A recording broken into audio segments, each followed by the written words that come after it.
2 মাসের শিশুপুত্রকে আছড়ে মারার অভিযোগে বাবার 10 বছরের সশ্রম কারাদণ্ড। স্বামী স্ত্রীর ঝগড়ার মাঝে 2 মাসের শিশুপুত্রকে খুন করার অপরাধে বাবার 10 বছরের সশ্রম কারাদণ্ড সাজা হলো। পুরুলিয়া জেলা আদালতের 3rd কোর্টের বিচারক অম্বরীশ ঘোষ এই সাজা ঘোষণা করেন।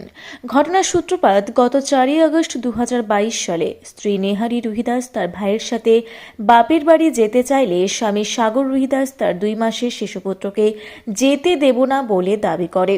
স্ত্রী ভাইয়ের সাথে বাপের বাড়ি যাওয়ার চেষ্টা করলে সাগর 2 মাসের শিশুটিকে মায়ের কোল থেকে ছিনিয়ে নেয়, পরে মাটিতে আছড়ে দেয় বলে অভিযোগ।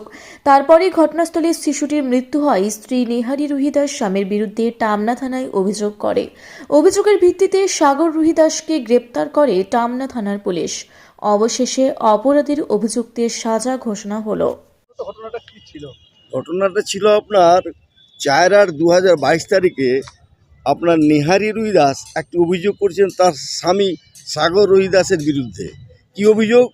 2 মাসের বাচ্চা একটা কোলে ছিল, বাচ্চাটাকে নিয়ে যেতে চাইছিল সে তার বাপের বাড়িতে। বাপ, তার মা এবং তার ভাই নিয়ে যেতে এসেছিল, ফোন করে ডাকে স্বামী যে যাবে। তারপর এসে ও বাচ্চাটাকে তার মায়ের কোল থেকে ছিনিয়ে নিয়ে বলছিল যে নিজের স্ত্রীর কোল থেকে ছিনিয়ে নিয়েছিল, কেন যে না আমি যেতে দেবো না। এই নিয়ে একটা ঝগড়া অশান্তি দুজনের মধ্যে হয়। তখন সে বাচ্চাটা তার স্ত্রীর কোল থেকে নিয়ে 2 মাসের বাচ্চা, একটা মাংসপিণ্ড, যেটা আজকে জজ সাহেব বারবার উল্লেখ করেছে, একটা মাংসপিণ্ড, সেটাকে নিয়ে আছড়ে ঘুরিয়ে ঘুরিয়ে আছড়ে মেরেছেন শক্ত জায়গায়।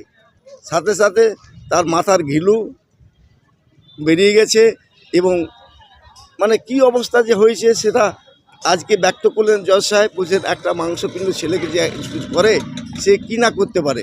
তাই আজকে মাননীয় জজ সাহেব 10 বছর সাজা এবং কোনো ফাইন টাইন দেননি, সর্বোচ্চ সাজা 10 বছর, সেটাই ব্যাখ্যা করেছেন, দিয়েছেন। এটা এডিজি 3rd কোর্ট বিচারক দিয়েছেন।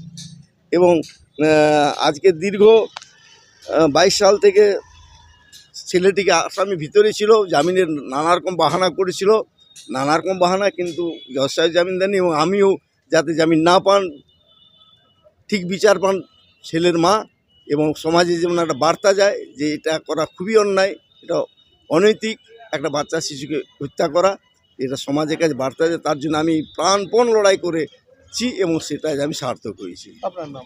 অমিয় কুমার ব্যানার্জি, সরকারি উকিলবাবু।